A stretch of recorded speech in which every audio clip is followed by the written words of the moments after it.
मरते दम तक युद्ध को तैयार ईरान, जनवरी जंग में फंसे ट्रंप नेतन्याहू। इसमें कोई शक नहीं है कि ईरान में 28 दिसंबर 2025 से शुरू हुए हिंसक प्रदर्शनों ने ईरान के सुप्रीम लीडर अली खामनेई के शासन की नींव हिला दी। लेकिन यह भी सच है कि लगभग एक महीने से आंतरिक उठापटक और हिंसक प्रदर्शनों से जूझ रहे ईरान ने ईरान के अंदर मौजूद मोसाद और CIA के एजेंटों को काफी हद तक काबू कर लिया है। 37 साल के ईरान की सत्ता का केंद्र बने 86 साल के खामनेई ने भी साबित कर दिया कि ईरान और इजराइल जून 2025 जैसा अगर हमला ईरान पर करते हैं तो ईरान उन्हें भीषण नुकसान पहुंचा देगा। कुछ पश्चिमी देशों की खुफिया रिपोर्ट में दावा किया गया कि 14 जनवरी 2026 को जब ईरान पर अमेरिका बहुत बड़ा हमला करने वाला था, उस हमले से कुछ मिनट पहले इजराइल के PM नेतन्याहू और सऊदी अरब के प्रिंस सलमान कुछ ऐसे खुफिया इनपुट अमेरिका तक पहुंचा दिए, जिसके बाद ईरान पर बहुत बड़ा हमला करने की हिम्मत ट्रंप की टूट गई। अब खबर है कि चीन और रूस ने ईरान के साथ मिलकर ऐसा जाल बुन दिया था जिसकी भनक से ही नेतन्याहू और ट्रंप के पसीने छूट गए थे। खबरदार, जनवरी 2026 वाला ईरान अब जून 2025 वाला ईरान नहीं है। अगर अमेरिका और इजराइल मिलकर ईरान पर अगले कुछ घंटों या दिनों में हमला करते हैं तो इस बार ईरान युद्ध जीतने के लिए नहीं बल्कि अपने दुश्मनों के वजूद तबाह करने के लिए जंग करेगा। जो खबरें आ रही हैं उसके मुताबिक सुप्रीम लीडर खामनेई और उनके कमांडरों ने जिस रफ्तार और तेजी से ईरान के अंदर और ईरान की सरहदों पर अपनी आक्रामकता दिखाई है, उससे ट्रंप और नेतन्याहू भौचक्के रह गए हैं।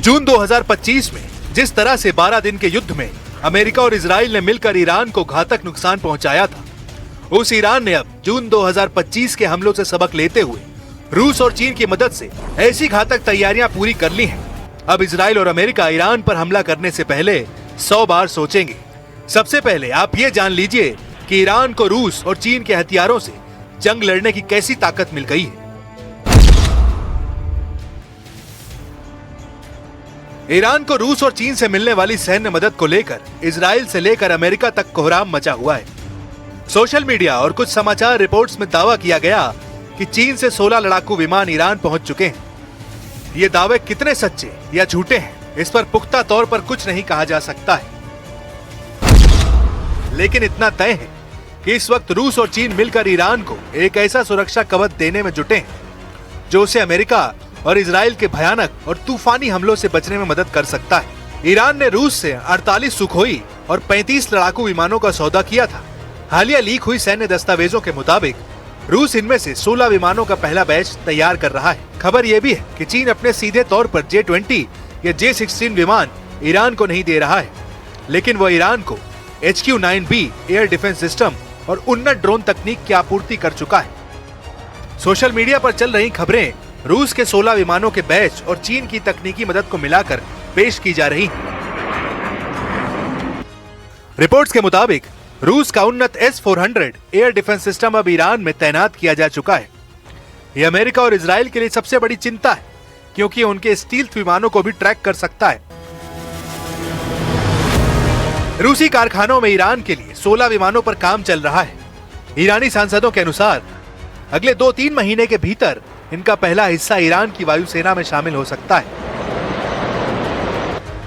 वहीं चीन ईरान के साथ सैटेलाइट डेटा साझा कर रहा है। इससे ईरान को इजरायली और अमेरिकी गतिविधियों पर नजर रखने में मदद मिल रही है। कुछ रिपोर्ट्स में यहाँ तक दावा किया गया रूस के राष्ट्रपति पुतिन और चीन के राष्ट्रपति शी जिनपिंग ने ईरान को इस बार जबरदस्त मदद करने का मन बना लिया है।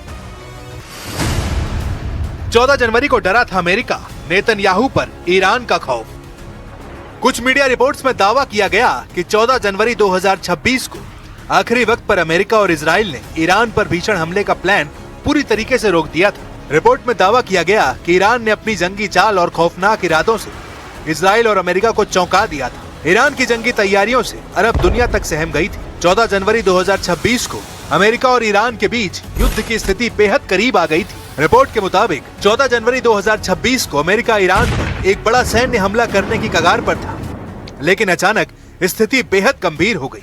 कतर में स्थित अमेरिकी एयरबेस अल उदैद और बहरीन से अमेरिकी नेवी की 5वीं फ्लीट को अलर्ट पर रखते हुए खाली कराना शुरू कर दिया गया था, जबकि ईरान को इस हमले का पूरा यकीन था, इसलिए उसने अपना एयर स्पेस को पूरी तरीके से बंद कर दिया था। रिपोर्ट में दावा किया गया कि अमेरिका के राष्ट्रपति ट्रंप को हमला करने से ठीक पहले ऐसे 2 फोन कॉल आए थे, जिसके बाद ट्रंप ने ईरान पर हमला तुरंत रोक दिया। मीडिया रिपोर्ट्स के दावों के मुताबिक ट्रंप ने 14 जनवरी 2026 को ईरान पर हमला आखिरी वक्त में क्यों टाल दिया, इसको लेकर कई दावे किए गए हैं। पहला दावा है बेंजामिन नेतन्याहू की ट्रंप को चेतावनी। नेतन्याहू ने ट्रंप से फोन पर बात की। उन्होंने चिंता जताई कि इजराइल फिलहाल ईरान के संभावित जवाबी हमले जैसे मिसाइल और ड्रोन अटैक को झेलने के लिए पूरी तरह तैयार नहीं है।